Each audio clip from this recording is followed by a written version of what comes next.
Hey there, everyone, and welcome back to the next manga I'm going to be reviewing. And the next manga I've decided to review is, of course, if you've seen the title of the um, video, is going to be Jujutsu Kaisen. So, Jujutsu Kaisen, I wasn't introduced to it until the anime first came out. I remember on Crunchyroll when season one came out and I watched the first episode. I didn't really watch too much of it because I also remember Attack on Titan also came out at the same time. So I was watching that a lot. And Jujutsu Kaisen blew up and I'm like, "Oh, okay, I remember this show. I'll go back and I'll just watch it all over again." Right? So I watched season 1. Season 2 came out last year, and I didn't finish it. More like I didn't even start it. So I don't even know what's going on in the manga at all either. I have the first three volumes and I decided I'm like, okay, you know what? JJK, we're gonna reveal. We're gonna start from chapter one and we're gonna go all the way to the end. And I know JJK is finishing soon. I don't know um, I I think it's like what 271 chapter 271 or something like that. But that's all I'm aware of. I'm not too sure how the manga is right now. I All I know is ending in like four chapters or something. So without further ado, we are sorry about that. Without further ado, we are going to go and dive into chapter one, titled Ryumen's Sukuna. So the chapter starts off. Well, first we get to see a little shed, and we get to see our first character. So if you already know about Jujutsu Kaisen, um, oh, sorry, I should also say, Jujutsu Kaisen is written. The story and art is by Gege Akur Akur. What the hell? I forgot his last name, but it's Gege. Just go by that. So, anyways, we start off with a man named Megami. I'm just gonna say his name just because I'm pretty sure everybody's kind of already a little bit familiarized with JJK. So Megami is just in this little hut, and he's trying to find a cursed this little box of a finger, and he's kind of relaying to one of his superiors. I'm pretty sure it was Gojo at the beginning of the series. He's like, "Bro, this shit's not here. Like, now what?" And Gojo's like, "Yo, for real? That's hilarious." And Megami is kind of choked by that. So in the next page, we get to see the cover page, and it's a full spread, and we get to see um, um, our characters. We get to see, uh, Itadori, Megami. Oh shoot, I forgot the girl's name now. What's her name again? Oh well, and then Gojo. So as we start off, we cut to an area, we cut to a school, and we see Yuji just talking to his friends. They're just talking about their little haunted house, their little paranormal activity, um, what's it called? Club basically. And so they're talking about the rugby field and how it's like infested with like a cursed spirit because people are like they're players are getting sick and whatnot, right?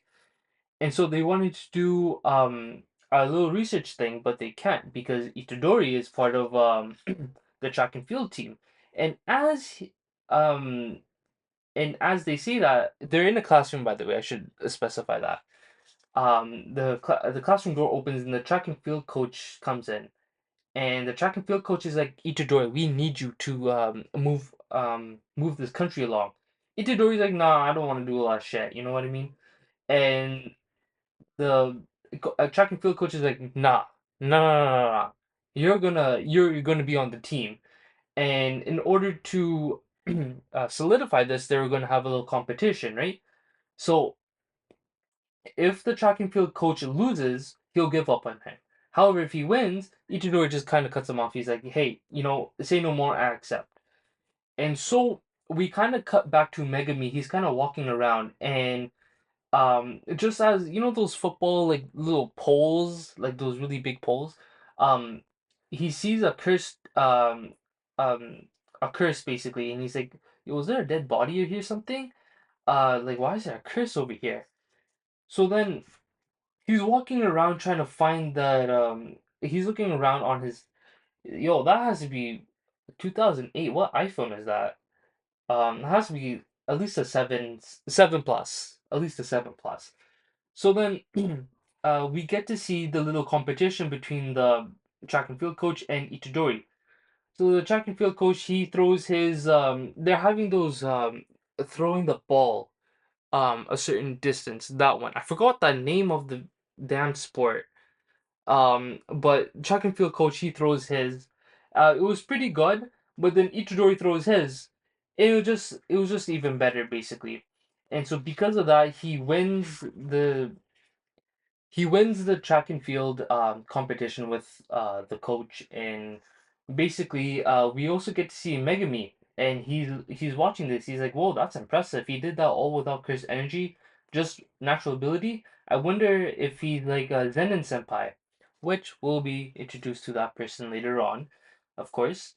And Itadori, he starts running away after Megami's like, "Yo, I wasted too much time watching." So Itadori runs by Megami, and Megami notices something. He's like, "Yo, that presence of a cursed object, I can feel it even stronger now." And he calls out to Yuji. He's like, "Hey, wait up a minute. Why is he so freaking fast?" So then we cut to the hospital. So unfortunately, Yuji's grandfather, he's in the hospital, and he kind of, they're having their final moments basically. So grandpa's like, "Hey, I have some final words for you. It's about your parents." And Yuji's like, "I don't really care." And you know what it is? I really hope. I don't know if it's in a data book. I know Gege put it in a metadata book, but I really hope Yuji's parents are mentioned somewhere. I don't know if they are or not, but I really hope they are. But anyways, uh, Yuji's like, stop acting cool before you die or whatnot. Um, he's like, "I don't care about my parents or whatnot." Grandpa's all he kind of had. It's just like a Black Torch. Damn, I forgot Black Torch's main character now. Rango and oh damn, I forgot his name. I really suck with the names. Sorry about that. So then, Yuji's grandfather's like, "Oh, you should have even bought me flowers, like like save your money and stuff like that." And Yuji's like, "Oh, this ain't for you, buddy. This is for the nurses." Oh man, this is just funny. And they just have another bickering back and forth up until grandfather's like, "You're a strong kid, so help people." And that kind of really spoke to Yuji. It planted seeds, but we'll see that later on. Um, Yuji just kind of looks out the window, kind of calls for Grandpa, but unfortunately, Grandpa has moved on in life. So you see Itadori, he is mourning, um, and he starts signing off the papers. I believe this is like the papers for like the death certificate and whatnot. And as he's signing them off, we see Megami again, and he says, "Hey, you're Yuji Itadori, right? I am from Jujutsu High School. There's no time, but I need you to give me that cursed object you have." And he's like, "I'm sorry, but who are you? I'm in the process of mourning now." That's what Yuji says. And Megami's like, "Okay, yeah, I understand, but you have this box, and I need it." And Yuji's like, "Oh, that thing, I gave it to my classmates." And we get uh Megami does start to give us a little bit of plot uh, exposition, and he talks about what curses are. So because of these negative emotions, they kind of manifest and become curses. And these different emotions are like humiliation, regret, and pain. And they mostly linger around like in places where you would expect, like a hospital or um m- I would say maybe a graveyard would be another place, but moving along.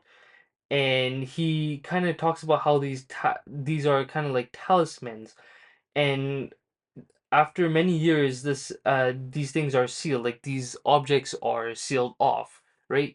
The more evil placed on a cursed object, the more it deflects other curses. It's like fighting poison against poison. After many years, the seal will weaken and the talisman changes its form. And then it attracts curses and feeds on them.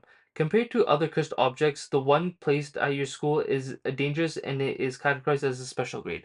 So that finger that was placed around the school getting a lot weaker and it's going to start feeding on these curses.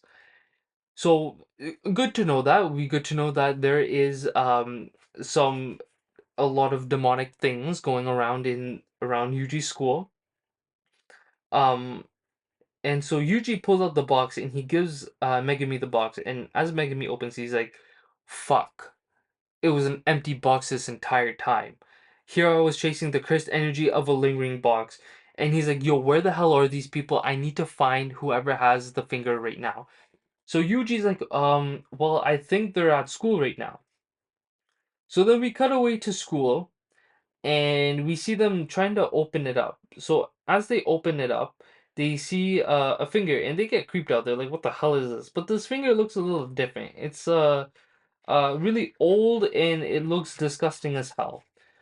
So because of this, as Megami said, it's going to be trying to feed on other curses. We see a portal open up right behind them on the roof, and we see some curses coming out. So Megami and Itadori, we cut back to them as they're running back.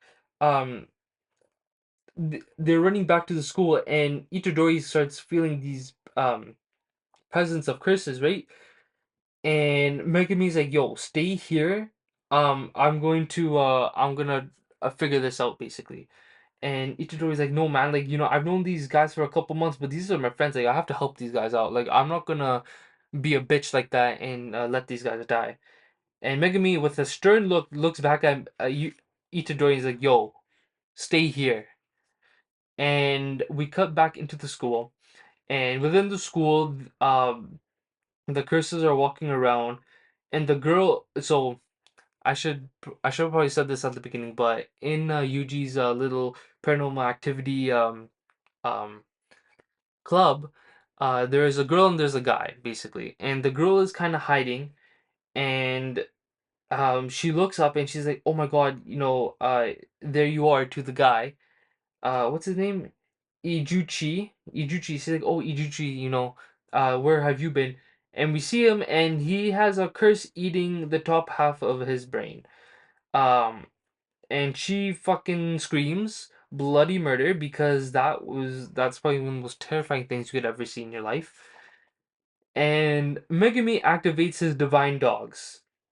His Shige something. I think he says later, but he calls upon his dogs and he says go feast. So we cut back to Yuji and he remembers what Megami and what his grandfather is saying. Stay here, right? And Yuji's thinking like, what am I doing? What am I so afraid of? Death? Um well, I can somehow feel death from the school. Am I afraid of dying? I wonder if Grandpa was scared of death. Probably not. I cried because I was sad, not scared. The death I face now and Grandpa's death, how are they different? And I really like that. I really like how he's looking at how his grandfather died and he's looking at how potentially his friends are going to die. Like, what's the difference of the death? One was very peaceful, and the other one is going to be very chaotic. It's going to be very tragic, basically. And so, um, he remembers what his grandfather says. He said, "You're a strong kid, so help people." And like I said, that was gonna come back, and so we see Megami running through the halls, and he sees, um, we see the curse kind of holding on to the girl, and he's like, okay, is it trying to swallow the cursed object and the student at once? He's like, shit, I'm gonna be too late. Um, and so right after this, we see Itadori breaking right through the glass, and he punches the curse. Well, the curse is very round, so he kind of just kicks it and grabs the girl. And he's having an inner monologue. He's like, I think you died peacefully, grandfather. And it was really nice to see. This was a good setup. I really like the setup that Gege did. Um, and he's thinking like this is not a natural death. Um, and I feel like he's saying these things because he wants people to die naturally, just like how his grandfather did, not this chaotic shit, basically. And him and Megami are kind of just standing there. They're kind of just talking, just going back and forth, and Megami asks him like, "Hey, are you scared? You weren't scared of dying, were you?" And Itadori's like, "Yeah, I was scared then, but I'm not scared now." And he holds the finger. He's like, special grade cursed object, Sukuna. Well, at least part of it. Um, so Itadori's holding it, and Megami's asking like, "Hey, give it over to me," basically. So as he's gonna do this, another curse comes over, and kind of just attacks them both.